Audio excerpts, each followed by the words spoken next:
All right, what's up, everybody? We are back for episode number 2. Yes. Colleagues and Careers. I'm Christopher J. Harris. And I'm just Canty. Yeah. Christopher and Jessica co-hosting this thing together, y'all. And listen, the feedback, the comments, the conversation from Callings and Careers episode 1 was absolutely mind-blowing. And so very thankful for this privilege and this opportunity to be able to really bring very critical conversations to you. And Jessica, give everybody like our alliteration, man. I love this when we have our little alliteration going on. What is it? Oh, Callings and Careers. Oh, for me, centered career conversations. Absolutely. And it's so interesting because it just rolls off your tongue, right? We have these Christ-centered career conversations. Absolutely. Yeah, I love it. And so for those of you that may be new, you're hanging out with us for the first time or the second time or whatever, we're so glad to have you. We're privileged to have you. Want to invite you to give us a follow on all the platforms, right? Give us a follow on all the platforms. Jessica is a career coach. She's a career coach. Tell everybody really fast about your platform, Jessica, how they can find and connect with you really quickly. Hello out there to all of my people that are in cubicle country. It's good to see you. I'm Jessica Canty, your life and career strategist. I have a passion for helping melanin millennial moms who want high achieving careers. So I like to talk about all things career, especially a Christ-centered career. So I can't wait to get into these tasty morsels today to help you out with your career and deciding on what's the next steps. Come on, tasty morsels. I hear you. I love that. Well, since we're having this lunchtime lingo, we might as well have some tasty morsels, right? You are an alliteration lady. That's what that is. I think so. Yeah, lunchtime lingo. I hear you. I like it. Well, I'm Christopher J. Harris. I'm the founder and CEO of DiverseChurchJobs.com, and we are committed to helping people of color in ministry not only find amazing career opportunities, but also we are committed to helping them develop and be the best candidates, the best career professionals in ministry that they can be. And we're also committed to working alongside churches for churches to be as healthy as they need to be.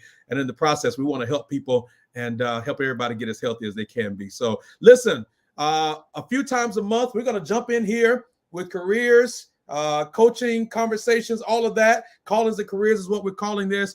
You're going to want to be a part of this. You want to subscribe, follow us on LinkedIn, on Twitter, on Instagram, on Facebook, YouTube, all of that. And I promise you that you'll benefit from our time together today. All right, here's the sizzle.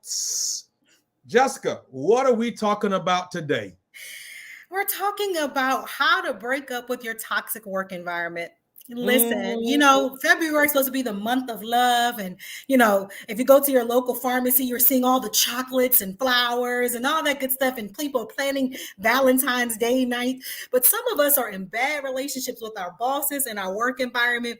And I don't know, maybe your New Year's resolution was to transition out of that toxic space. So I am thrilled to be able to talk about how in the world do you figure it out, how to break up with your boss? Because it's not you.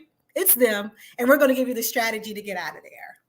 Now, let me just, before we get ready to jump into this, let me just say a couple things. First of all, I have discovered, and there's a balance to this conversation, because to be sure, there are some people that are in toxic work environments. Mm-hmm. The boss, the leadership is horrible. They're not healthy leaders. They don't even know who John Maxwell is. They've never read anything about leadership development. They're not trying to be a better leader. They're there for the check, and that's about it. They're not trying to make themselves better. They're not trying to make the people they lead better. Yeah. On the other side of that, Jessica, I've discovered that some people are toxic and they blame the environment for being toxic. Mama. So we're not talking to those people today. Okay? We're not talking to y'all today. We got a whole nother conversation we'll have for y'all, because some people, and we don't talk about this kinds of stuff in career development all the time this way, because we want it to be really positive and encouraging. But here's the truth of the matter. There's some people that are just lazy, they're immature, and they just need to grow up. How about that? You know what? I definitely believe that. And it's interesting. We can talk about it even more in depth in another conversation. But I think what you're talking about really relates to the first point I'm going to talk about today. So I want to make sure we circle back to that, because I feel like you've got some stories around that as well about how it might be you. There might be some element to it. But we have to help you determine if it is and what's the next steps to do. Yeah, because part of this idea of being toxic, we're really talking about because toxicity deals with the nature of a person, it deals with their heart's condition, it deals with their character, it deals with, now here's a buzzword, their emotional intelligence. Ooh. I'm smiling because I literally just taught a whole class on that. That should be a college like requirement for freshmen is emotional intelligence. I really believe they should have emotional intelligence as a part of high school and college curriculum. Like I feel like it should be a requirement for you to talk about that. Absolutely. In a part of any onboarding, especially if you're doing customer service related positions, you need to have emotional intelligence. Well, every position is a customer related position if you're doing it right. So, all right. So we're not talking to certain people. We are talking to the people who are in a space where it's toxic. Now, before we give the points for today, how does a person know if an environment is toxic? How do they know if it's not them? It's actually the boss. It's actually the culture. It's actually the organization. How do we know? And I'm so glad you asked that question because that's such a powerful question. When I speak with a lot of my clients and a lot of colleagues who are thinking about transitioning, a lot of them are blaming themselves. And they're really feeling bad about, maybe it's me, maybe I'm not working hard enough or I haven't been able to present myself. But when you really want to do is to take a step back and look and see what is the culture itself and what are the trends. If you can see that there's some resources that are not built in to support you, it's highly likely that it's a toxic work environment. So you want to take a step back, make sure it's not after a day where you had to work really hard and you're hungry, angry, lonely, or tired. That's the halt right there. So don't make a decision based on that. You want to make sure you take a step back and say, okay, what are the trends? Am I seeing a lot of people leaving the workspace? Is there a high turnover rate? Then it's not you. Are you seeing that you consistently bring up things to your boss and you realize that, oh my goodness, they're not responding to these things? Then okay, it's not really you. And then unfortunately, you do have to look at the isms that are taking place in your profession. So like I said in my introduction, I really love helping melon and millennial moms because that's what I am. And so unfortunately, there's some things in the workspace that are specific to people who have melanin in their skin, specific to age, depending on, what generation you grew up in. And then even your parenting status, if you will, if you are a single parent, co-parenting, if you don't have children, all of these things can create isms in the workspace that can make and gender space and gender. That definitely falls under one of those isms, gender. And if I feel like I can say this in this space, even faith can be one of those isms that can make your space, because someone can try to make that work environment that much more uncomfortable for you because you profess Christ. So definitely, if you're looking at those things, then it's more than likely that it's them and not you. It's interesting, Jessica, because I feel like too that one of the things that that sometimes we don't talk about when it comes to this whole idea of toxicity. Sometimes, and again, we're callings and careers. That's what this is about, right? We're having those honest conversations with people of faith, and yet professional in your environment or in your industry. I really believe that sometimes there are moments that we feel like we're in a toxic space where God is really trying to wake us up to the purpose that we have that's not in that space, right? Sometimes you're working a job that has nothing to do with your calling and you think it's toxic, but maybe it's God trying to set up some agitation in your life to help get you to where you need to be. These people are not saying amen today. I couldn't even get the amen out. I just say, that was it right there. But then that begs the question, so how do I know? And I think that's where prayer comes in because, as you were saying it, I have been in some toxic workspaces and in it, I definitely felt like, Lord, you've got to get me out of it. And now I can look back and realize it was actually a training ground for me. Yep. Yep, that's exactly right. If I hadn't gone through those experiences, I wouldn't be able to speak to the mom who wants the promotion and is looking at her budget and is looking at, how much braces are going to cost and wondering how it's all going to come together if I had not been in those spaces. That's so good. All right, so let's jump into it. Some people are, so we've eliminated the people who they themselves are toxic. They've been blaming the environment. We're not talking to them. We've raised the idea here that emotional intelligence is some of the cues here that we're talking about and character and integrity. We've raised the idea that for some people, they feel like there's this tension and this rub happening because maybe it's a purpose proposition. How about that alliteration? Yes, I love that one. A purpose proposition. I love it. Yeah. So now we're honing in on the people that are authentically in a space where the environment is unhealthy. Yeah. What's the first thing they need to do? So there's 3 things that you need to do to make a determination on how to break up with that toxic work environment. So number 1, you need to investigate the why. Investigate the why. And so what do I mean by that? A lot of times when I speak with my clients, they're very, very clear on what's not working for them in their job. As a matter of fact, a lot of them seem to be on this hamster wheel of keep choosing positions over and over again that they wind up being miserable in. A touch of it is, what we talked about the last time, where they are being very unclear about what's an opportunity and what's a distraction. But the other side to it is just like in a dating relationship. If you find yourself, you keep dating this one type of person, you keep dating the person that doesn't pay bills on time, or you keep dating the person who doesn't keep their word, it's because you haven't done the work to figure out the why. You keep dating the person that keeps showing up at your toxic environment, bringing more toxicity. How about that? Bringing all the drama. Listen, I'll pay for some drama to watch on television. I don't want it in my real life. Come on, somebody. Right. And so that's a part of the question. So whenever I do a career path planning session with the clients, I'm very, very clear on what is not working well for them and why do they keep choosing this particular type of environment. Yeah. And if you're really being honest with yourself, a lot of times they keep choosing it because they're out of fear, out of desperation. And it may very well be that it's time to transition out of that profession. It wasn't designed for you. So going back to that purpose push, that's another alliteration, that purpose push, it may be time to move out of that space. Yeah. So of course, when I'm in my sessions with my clients, I will ask these questions. And a lot of times people will tell me about those bosses behaving badly. And so this goes back to that toxic work environment. How do I know? If you've got a boss that throws you under the bus, that undermines you, that consistently belittles you, or like I literally have had a client, I have had a boss who took an idea of mine and presented it as her own. That's toxic space. Yeah. So of course, I was at home like, okay, and how do I get out of this position? Let me go ahead and start looking for another position. But just as well as, knowing the why you don't like the position, you have to know why it's time for you to leave as well. Perhaps there's no more training opportunities there. Perhaps there's no more opportunity for promotion.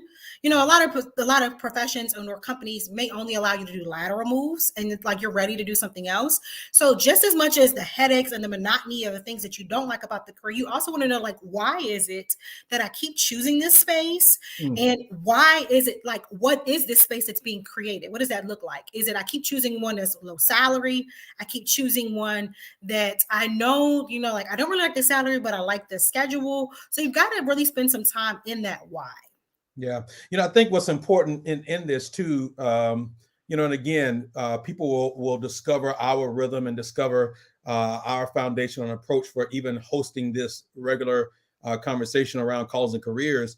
From a faith perspective, we also invite people to lean on prayer and to lean on the Holy Spirit, because the Holy Spirit will often help you to investigate the why, to discover the why, like, why is this happening? What's going on? What do I need to do? But I think also, in the religious space, Jessica, people often say, well, God is going to order my steps, right? Well, if that's the case, then the opposite of that is also true, that God also orders our stops. Oh, right. So I'm leaning in on that one. Go ahead. So if God orders our steps, while we're stepping, what's happening? We're supposed to produce. We're supposed to bear fruit. We're supposed to get results. But if God is ordering our stops, that means we're in a holding pattern. He's developing our character. He's building who we are. And so it's really important, I think, for people as they investigate the why.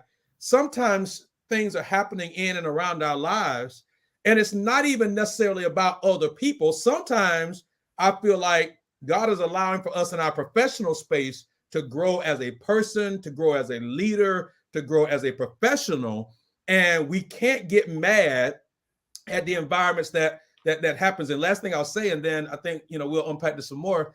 I was doing, I didn't realize I was doing it, but I was coaching this person in their career stuff one time. And they were very, very frustrated. And they just kind of rolled off these things that had been happening and da-da-da-da. So I took a step back and I said, okay, pause for a second. Mm-hmm. Tell me what else has been happening in your life outside of work. And they sort of listed some things. And I said, tell me about some of the prayers that you've been praying. And so this person is married and all that. And it's like, like a couple months ago, I just kind of kept asking God, like, God, I want more patience. God, I really want you to help build more patience in my life and all of that. And I said, did you hear what you just said? I said, so what happens is we compartmentalize our lives and we think, all right, I got my professional life over here. I got my religious life over here. I got my family life over here. But we don't, like as believers, we don't compartmentalize our lives. All of it, we bring our full selves to everything we do. So you ask God to develop in you patience. How do you think he's going to do that? He's going to bring situations that require you to be patient. And in this case, this is your work environment. So this is not going to sound good, but this is what you prayed for. And the other, it's so funny you say that because it's what you pray for. It's what you put on your resume. You told them you were a problem solver. You told them that you can, work on different teams with different people with different personalities. And then when you saw it, you're like, maybe not. Maybe I need to revisit this whole career branding space I'm putting myself into. So absolutely. Did you put it somewhere in there? Did you indicate that? Did you not do the research ahead of time? About it, and that's the other side too. Again, for those who are really in a toxic work environment, it's not them.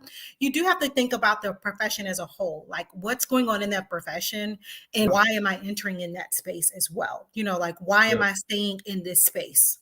That's so good. So if you're working in a toxic work environment, you got to think about whether or not you need to do something, move on something, react to something, respond to something. The first point that Jessica made is you got to investigate your why. Now, here's what's important about that. Here's some Bible. Let's put some Bible on that, Jessica. Okay. Let's put some Bible on that. Okay.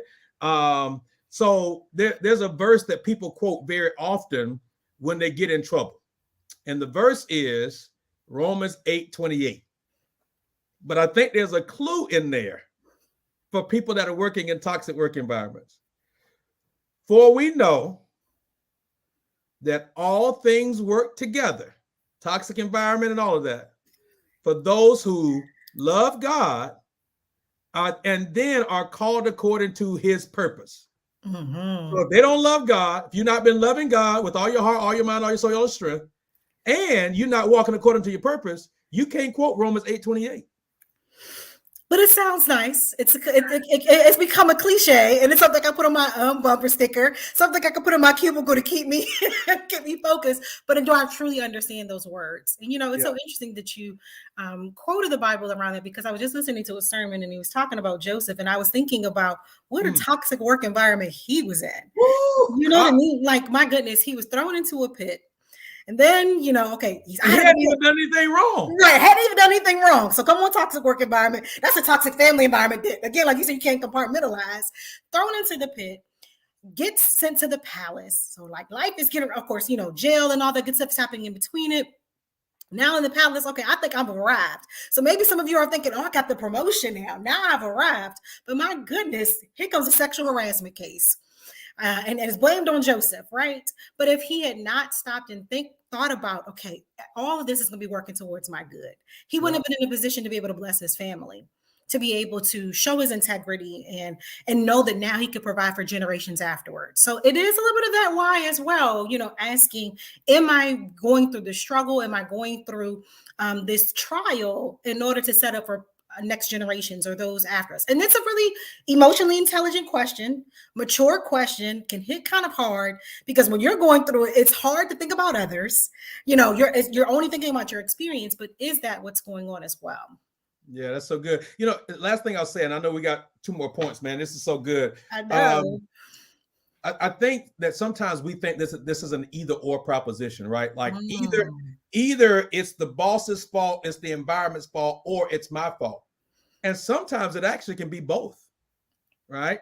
That yes, your environment, your work environment, your boss, your department is toxic, it's not healthy, they need to make some changes. At the same time, sometimes you have to make changes in the same way as well. And I've discovered that toxic environment and crises only reveals who you are. So if if who you are showing yourself to be in these toxic moments is not someone that you're happy with, then while we work on getting the environment adjusted, getting the boss praying for them, and even filing complaint if we have to, whatever that may look like, we also need to be working on ourselves. Because I found that a lot of people, when they're in a toxic environment, one of the first things that gets them in trouble is their mouth. Not just their mouth, their hands too, because they'll say, I'm not going to say it out loud. I'm just going to send a nice, nasty email. Your hands can get you in trouble too. Yeah, passive aggressive email. Yeah. All right. So the first thing you need to do, man, we unpacked a whole lot in there. The first thing you need to do when you're in a toxic working environment or thinking about breaking up with a toxic work environment, you need to investigate the why. Yeah. Investigate the why. All right. What's number 2, Jessica? Number 2 is to investigate the how. Investigate the how. Okay. So what happens in our brain when we're experiencing a crisis, especially crisis over and over again, a disrespectful boss, a colleague that's, just in your business, not enough resources. Our brain can literally say, okay, it's time to jump ship. It's time to abandon, and run for the hills. And so we can make decisions that are not wise. And in order to move in wisdom, you want to investigate the how. So this is where you tap into your career's executive board. We kind of hit on that in our last episode. So if you didn't hear it, you need to make sure you go back and check it. But I'm going to give you a little bit of wisdom around that, right? Yep. You want to make sure you watch that video again. So when we talk about career's executive board, you need to have a role model, a mentor, a coach, and a sponsor. And so these are the decision makers that are going to help you to make sure you move in wisdom. So they will tell you how you should move next. Yep. If you are only leaning on your own understanding, you're already missing the point. Yep. It's time to slow down. If you just made a decision, you haven't talked to anybody, and I'm not talking about talk to that nosy coworker that's going to want to gossip with you. I'm not even talking to, sometimes you need to talk to your spouse and your mate too. And to a certain extent, they may not know about your career and what's the next move. So you want to investigate how you should move next. So when you're thinking about your role model, what challenges have they experienced in their career? How did they address them? Your role model, you can just kind of admire from afar. They could be living or dead. So this is not someone you necessarily have to have a conversation with. If you can, even better. Yep. Your mentor really should be invested in your career. So this is somebody you should be talking to at least twice a month about your career. So they already know what's not working well for you, right? And they've already been in the profession before. They know some of the career pitfalls to avoid. Your coach can plan the next step. And your sponsor is going to give you that favor. They're going to put their name behind you and make sure that when you decide it is time to leave, put in your 2-week notice, you already have your next opportunity lined up.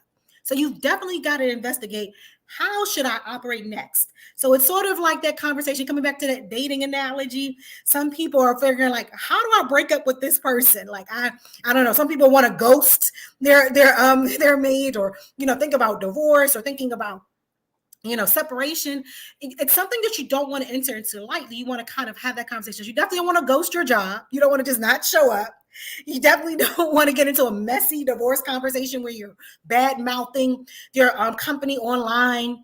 And you definitely don't want it to be a separation where you're just, I'm going to go to extended leave and let's see if they really need me. Some of that passive aggressive, I'm going to see how they deal without me. You really want to make sure you're tapping into that wisdom of your career executive board. Yeah, that's so good. I think that people forget a couple things that I was thinking about as you were talking. One of the things that I think people forget is how small the world actually is. And so, they historically, it's been said that there's 6 degrees of separation. So for every 6 people, that person knows somebody, right? I don't think it's 6 degrees anymore. I really think that the world is much smaller now. I think it's probably 2 or 3 degrees of separation. And so the reason why I think that's important now is because you talk about investigating the how you leave or what the next steps are, how you're handling this toxicity becomes a part of your name and your reputation. And if you don't handle it well, at some point that may come up in the future, and you don't want it to.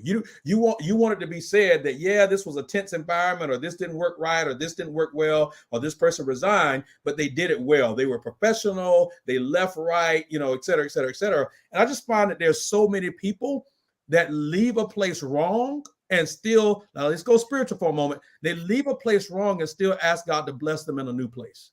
And that's hard. That's a hard ask. right? Like you got to learn how to leave a place right when it's time to leave. When it's the right time to leave, just learn to leave well when it's time to leave. And I think that's the question again, is about the how. Like, how do you expect God to bless you? And you left that last space, in such a disarray. Now, again, I'm not encouraging anybody to stay in a toxic environment that is impacting their mental health, their physical health. If you've been assaulted at work, that's not toxic, that's abusive. Right. And so if that is what you're experiencing, like you mentioned earlier about HR, but there's still a way to make sure that you're vindicated and that your experience is such that it's creating a space for the next person that will be better. So I'm all for it. One of the ways I've been gifted is in social work. So I know that that's a profession that has a high turnover rate for a lot of different reasons. And so one of the things I spoke with the client last night, and she was like, I'm deciding I'm going to leave this company. Do I go about, writing a letter? Do I go about, telling them why I'm leaving? Because her major concern was there's going to be another Black woman in this position experiencing these challenges. Wow. And so she easily could have just said, well, forget it. You've belittled me enough. You have dumped on me enough, and I'm ready to move. But she literally thought about, well, what's the next generation? What's the next person that's going to be in this position? What are they going to think? How are they going to experience it? That's so good. That's so good. And here's the other thing I think is really important for people to think about. In most cases, and I want you to correct me if I'm wrong, Jessica, but from my experience, in most cases, you shouldn't just walk off of a job without a plan. Right? And let me talk to the brothers for a moment. Let me talk to the brothers for a moment. Let me talk to the men for a second. I really believe that it sets a tone in your home and in your marriage when you make transitions out of emotion and not out of intentionality. And now I'll talk to both people for a minute, particularly for those that are married. You really don't want to put your family in a position where they have to struggle financially because you didn't have any self-control. Like, that's just not wise. I'm not saying it's not wrong. I'm saying it's not wise. And, I feel like there's lots of times where people are in toxic work environments where they can actually pause for a second, develop a strategy. You mentioned the role model, the mentor, the sponsor. Did I miss one? Because you mentioned 3. Yes, it was a role model, mentor, coach, and sponsor. Oh, I miss coach. So, checking with your advisors, that career executive board, getting strategy from them, praying. Now, if you're married, right, or you're engaged, you absolutely unequivocally need to have an honest conversation with the person that you're in a relationship with, because they need to have they have a say in this process as well. Right. And so that's really important to kind of think through that and process that. So I think that's all a part of the investigate the how to. Absolutely. And I'm definitely, I'm going to go ahead and expand that message beyond the men for anybody. When you're thinking about leaving a position, and I kind of poke fun at my dad. I call him old, but the wisdom is true. He said, you never want to leave a job without having a job, which is sort of anti-millennial because, being a millennial, I know that that's a conversation that we typically have. It's like, it's work-life balance. I'll leave the job. And of course, God's going to bless me. I don't need to stay in it. We'll add on any new age saying or add on any biblical saying or any, the latest saying, because it sounds good. It makes us feel good. But often especially when I work with my clients in therapy, I often tell them is that our emotions can overshadow the evidence. So in the example that you were whoa, say that again. Your emotions will often overshadow the evidence. So you really got to give yourself an opportunity. Overshadow the evidence. You got to give yourself the opportunity. Am I operating in my emotions, or am I operating based on the evidence? So when you were talking about my emotions are telling me they're not going to disrespect me as a man, or she's not going to talk to me as a woman like that. But the evidence is those bills are going to come like clockwork. I don't know about you all, but the way the gas is rising, the way the groceries are rising, that's going to come like clockwork. So I can't tell the bank, oh yeah, but my boss was talking to me reckless. Okay, but ma'am, you don't have any money in your account. So what are you going to do about that? So you really have to ask yourself, are you operating in emotions, or have you evaluated the evidence and acted on that? That's so good. That is so good. Man, y'all are getting a master class with Callings and Careers. If you're watching, let me say welcome. Welcome to Callings and Careers.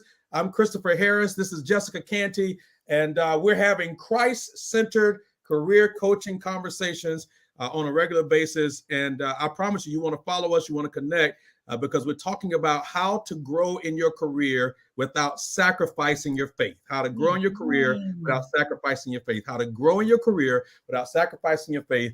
And you can do both. You can win in faith and win in your career. So today we are specifically talking about how to break up from a toxic work environment.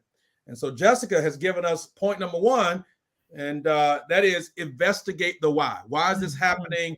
Why does this happen to you? Why is this happening? You know, all of those kinds of why questions. The second point is investigate the how. Investigate the how. How do I need to handle this?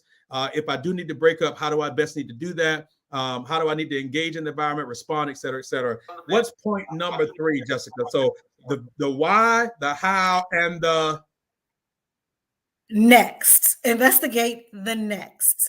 So you want to make absolutely, you want to investigate the next. So it sort of builds upon when we were talking about the notion around making sure you have a next position before you break up. And so one of the things that I've again seeing as a trend with my clients when they're presenting some of their mental health challenges that are impacting their careers are dating apps. So I know you're probably thinking dating apps and careers. Let me hang in there with me. So when it comes to the dating apps, a lot of people are swiping left, swiping right, hoping that what's on the profile is really who they're going to meet in person, you know, hoping that that's not just a photo shoot picture, you know, that it's definitely something that is unique to them. And dating apps are really catering towards those who want to have a date for Valentine's Day. So that's why they got half off this and half off that, because they want to present to you a package that says your life is going to be different. Please know that employers do the same thing. So you've got to investigate this particular next. So when you're out on, you know, whether it's LinkedIn, Instagram, or you're going to whatever mixer, whatever networking event, you've got to know that they're presenting themselves too. Jobs can catfish you as well. So they can definitely present something. Now, wait a minute. Hold on. Time out. Now, some people may be like, what is catfishing? We just lost them. So you got to break that down. Okay, so let me go ahead and break that down. So catfishing, okay, now I'm about to tell my age. But anyway, catfishing became a popular slang term for someone who's presenting themselves as someone other than who they are. So they'll present a picture online and it's probably some glamorous model they copy and paste it from Google, and they'll present a lot of information about who they are. They'll even start to engage in conversations with you and make you feel like you're the only one and you're special. And oh my goodness, you know, I can't wait till we move in. But every time you want to meet with the person, they, you know, something happens. My cat just died or my car just broke down. I need you to send me some money. And so catfishing became this, it was actually a film that was done and it became a television show. I was just about to say, wasn't it a TV show? It is, and it's still actually on air. Like it's been several seasons of this particular program about catfishing. And so I really started to see how employees, potential candidates are being catfished by jobs. The job has this beautiful website where diversity, inclusion, and we're a family environment, and this looks beautiful, and we have competitive salaries. Then you get in the interview with them, or you get on your first day, and you're like, that's not what you presented when we were talking, when we first had our conversation. So you definitely have got to investigate the next. So just like, okay, so now I'm probably talking to my millennials and my Gen Zs. You know, whenever you start to date somebody, your homegirls or your fellas are going to check them out. They're going to look at their Instagram, they'll look at their Facebook. Same thing for you. So after you've had that conversation about why you're leaving, so you've got to do it in this order. I should have mentioned this. You got to do it in order. You got to know why you're leaving, because if you try to go to the next first, you will keep choosing positions that are dissatisfying, that are not paying the bills, that you feel like you're overworking, underpaid, because you're not clear on your why. So don't skip the process. You've got to go why. You got to go how, because if you go to the how and you go to your career executive board, they can make that next streamlined. So you want to do this in order. So when you're thinking about the next, you really have got to have those conversations with people who are either in the profession or working for that particular company. Yeah. And be very clear on what your salary negotiation conversation is going to be like. Because now salary looks a little bit different. It's not just a number on the page. It's the benefits. Does it have telework opportunities? Are you going to give me money to get back and forth to work? Are you going to make sure that, you know, like what's your health insurance plan look like? And so all these conversations have to happen. So you want to investigate the next. So just like everybody's swiping left, swiping right on those dating apps, you got to be clear that that's not what you can do with these careers, because you might end up with the catfishing boss, a catfishing employer. That's so good. You know, you were talking, Jessica, and I couldn't help but think, and we we use these phrases often, but I think sometimes we don't apply them often always in the right settings. But this whole idea that Google is your friend, right? I think it's important. Like, slow down. Don't, because I know, matter of fact, yesterday I was just having a conversation with a guy who he's in worship and creative arts. And he has a friend who in the last 4 years has had like 5 church jobs. And he keeps jumping organizations because he's chasing the pretty job, the job that can pay well, but none of them are really, like, he's not really qualified for all of the jobs. He's just chasing this money and chasing this status.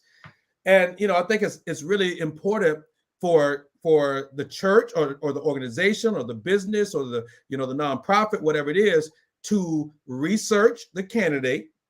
But I also think it's important for the candidate to research not just the organization, the church, the nonprofit, the business, but also the leadership of it.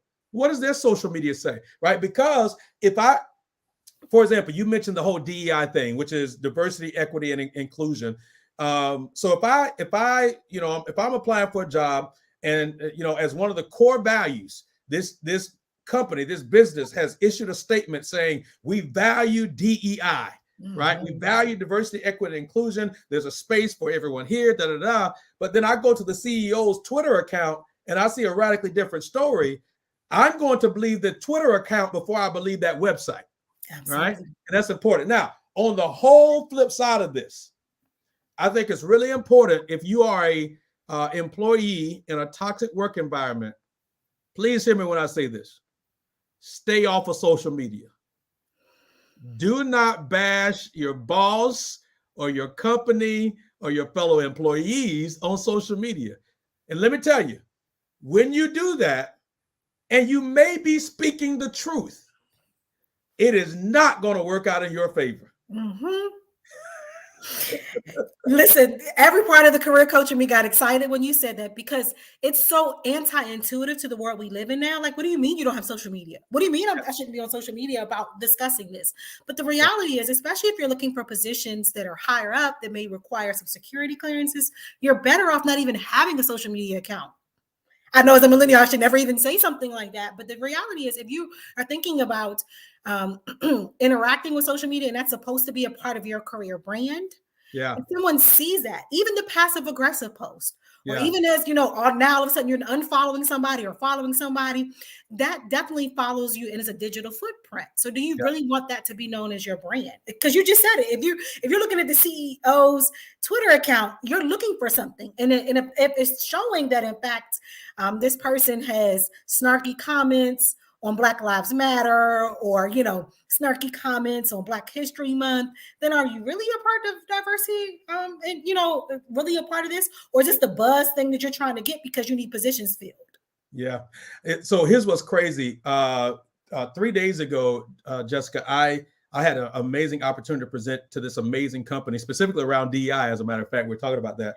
And so I don't have, so on any of my social media platforms, I don't have any of my alerts, notifications turned on social media. And that's intentional, right? So I can kind of focus when it's time to focus on all that. So anyways, I finished the presentation. I'm waiting for another appointment to start. And I pull my LinkedIn up, and, LinkedIn will tell you people are looking at your profile, and it'll tell you who's looking at your profile. And literally like 40 people.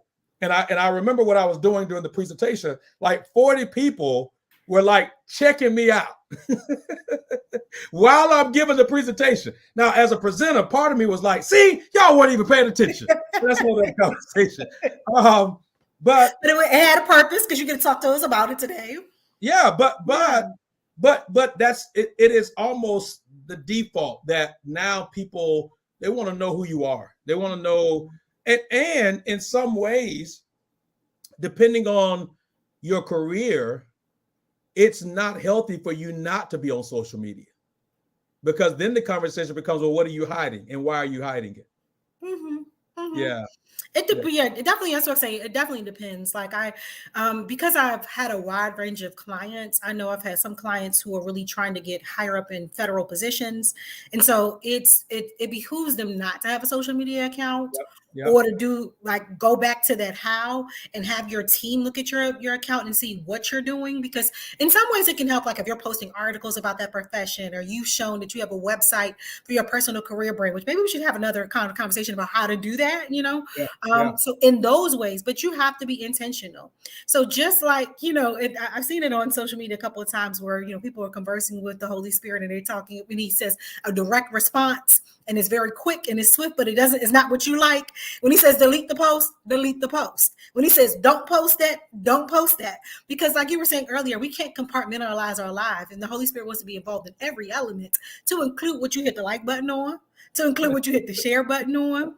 Because again, these are all of the things that are going to present yourself when people are doing that. When they are doing that background check and they are looking, they want to know, like, are you who you say you are? Or is this only a Monday through Friday thing? That's so good. That's so good. So listen, both Jessica and I have platforms where we do offer career coaching, where we also will help you with your branding, do a social media audit. Now, this is not a free service. There's a little bit of a cost associated with it, but in some cases, and depending on where you are in your career, it's worth the investment. And that's what it is. It's an investment in you. It's an investment in your career, because the truth of the matter is you are a brand. You are a brand, and it's important at times for you to invest in your brand and invest in who you are. So we've been talking today about those signs, those questions, those things you need to do when it's time to break up from a toxic work environment. And so Jessica gave us some very, very simple wisdom today. Investigate the why, start with that, and do it in this order. Number 2, investigate the how. You got to make sure you investigate the how. And then thirdly and finally, you got to investigate the next. And so this is Callings and Careers. We're having Christ-centered coaching conversations a few times a month for you to be able to plug in and connect. It's a master's level course, y'all. Y'all are getting a free master's level course right here on social media. And man, what a joy it is to be able to come into your homes or your cubicles, your workspaces. Some of y'all are working out right now, listening to this podcast, whatever the case may be, but we're so honored that you've tuned in with us. So Jessica, closing comments for today. I highly encourage you, when you said it's a master's level course, I highly encourage those who are in our audience to make sure that you are truly chewing on the nuggets that we're sharing. Because just in, these last two episodes, this is enough to get you through your first quarter of the year and set your career path for going into the second quarter of the year. And so I know that, you're invested because you spent some time with us. You gave us some of your resource of time. And so do yourself the favor and dig in. Stop bouncing from expert to expert, following this page and that page. Give yourself some time to dig in. Set aside the time to listen to us for our future episodes, and definitely click like and click share. Don't hog all this wisdom. Make sure you share with other people. Yeah. This is so good. So listen, y'all, share this, connect with us. Feel free to inbox either one of us. We are committed to helping you get better. And so here's our website so you can connect with us. There's Jessica's website, jessicacanty.com. Go check her out. She's got an awesome website. Got some coaching networks happening there. She's got some other products and services that she's offering to help people get better. Here's one of my websites, my personal website, ChristopherJHarris.com. You go and check me out there. We got a number of other things happening in addition to Callings and Careers. And of course, DiverseChurchJobs.com, a platform that we created back in 2020, helping people of color in ministry finding ministry opportunities. And so together with Jessica Canty and Christopher Harris, this is Callings and Careers, Christ-centered coaching conversations coming to you live. And we're so honored that you tuned in. With that being said, everybody, guess what? Find your calling and thrive in your career. Have a good day, everybody.